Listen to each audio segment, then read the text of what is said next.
Need about 100 milliliters. Perfect.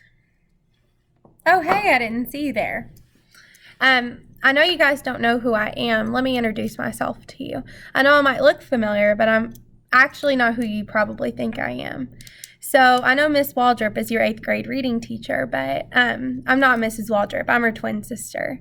And I am an apothecary. What an apothecary is a person who mixes things together like chemicals in order to make medicines or even potions. So today I'm going to read a story to you about an apothecary and about some extraordinary potions. So our story is called The Chaser by John Collier. Alan Austin, as nervous as a kitten, went up certain dark and creaky stairs in the neighborhood of Pell Street and peered about for a long time on the dime landing before he found the name that he wanted written obscurely on one of the doors. He pushed open this door, as he had been told to do, and found himself in a tiny room, which contained no furniture but a plain kitchen table, a rocking chair, and an ordinary chair. On one of the dirty buff-colored walls were a couple of shelves containing in all perhaps about a dozen bottles and jars. An old man sat in the rocking chair, reading a newspaper. Alan, without a word, handed him the card they had been given. "Sit down, Mr. Austin," said the old man very politely. "I am glad to make your acquaintance." Is it true," asked Alan, "that you have a certain mixture that has extraordinary effects?" "My dear sir," replied the old man, "my stock in trade is not very large. I don't deal in laxatives and teething mixtures, but such as it is varied. I think nothing I sell has effects which could precisely be described as ordinary." "Well, the fact is," began Alan. "Here, for example," interrupted the old man, reaching for a bottle from the shelf.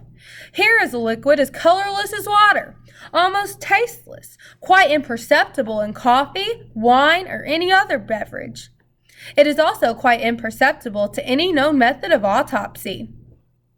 "Do you mean it's poison?" cried Alan, very much horrified. "Call it a glove cleaner if you'd like," said the old man indifferently. "Maybe it'll clean gloves. I've never tried. One might call it a life cleaner. Lives need cleaning sometimes." "Well, I want nothing of that sort," said Alan. "Probably it is just as well," said the old man. "Do you know the price of this? For 1 teaspoonful, which is sufficient, I ask $5,000, never less. Never a penny less."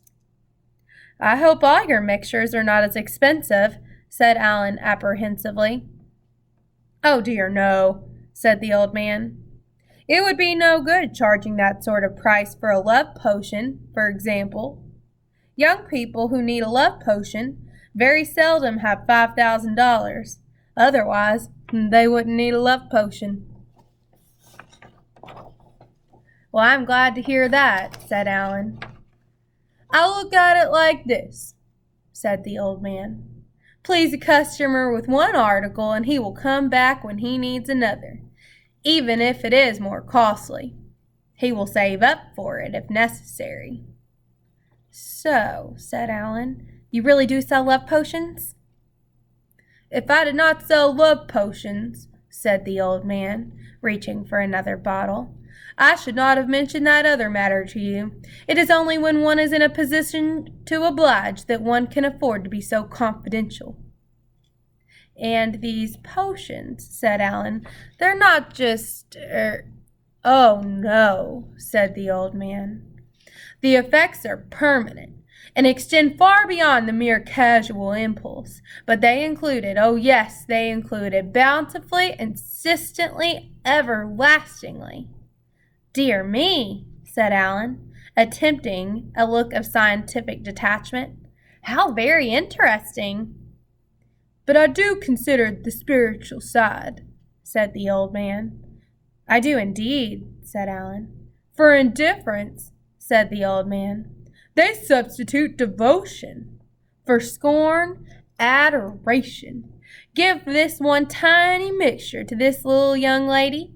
Its flavor is imperceptible in orange juice, soup, or cocktails, and however gay and giddy she is, she will change altogether. She will want nothing but solitude and you. I can hardly believe it, said Alan. She is so fond of parties. She will not like them any more, said the old man. She will be afraid of the pretty girls that you might meet. She will actually be jealous, cried Alan in rapture. Of me? Yes, she will want to be everything to you. She is already, only she doesn't care about it. Oh, she will. When she has taken this, she will care intensely. You will be her sole interest in life. Wonderful, cried Alan. She will want to know all you do, said the old man. All that has happened to you during the day, every word of it. She will want to know what you're thinking about, why you smile suddenly, and why you're looking sad. That is love, cried Alan. Yes, said the old man. How carefully she will look after you. She will never allow you to be tired, to sit in drought, to neglect your food. If you're an hour late, she will be terrified. She will think that you are killed or that some siren has caught you. I can hardly imagine Diana like that, cried Alan, overwhelmed with joy.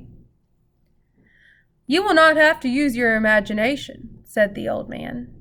And by the way, since there are always sirens, if by chance you should, later on, slip a little, you need not worry. She will forgive you in the end. She will be terribly hurt, of course, but she will forgive you in the end. That will not happen, said Alan fervently. Of course not, said the old man. But if it did, you need not worry. She would never divorce you, oh no. And of course, she will never give you the very least ground for uneasiness. And how much, said Alan, is this wonderful mixture? It is not as dear, said the old man, as the glove cleaner, or life cleaner, as I sometimes call it. No, that is $5,000 and never a penny less. One has to be older than you are to indulge in that sort of thing. One has to save up for it. But the love potion, said Alan. Oh, that, said the old man, opening the drawer in the kitchen table and taking out a tiny, rather dirty-looking phial. That is just $1. I can't tell you how grateful I am, said Alan, watching him fill it. I like to oblige, said the old man. Then customers come back later in life when they are better off and want more expensive things. Here you are. You will find it very effective. Thank you again, said Alan. Goodbye. Au revoir, said the old man.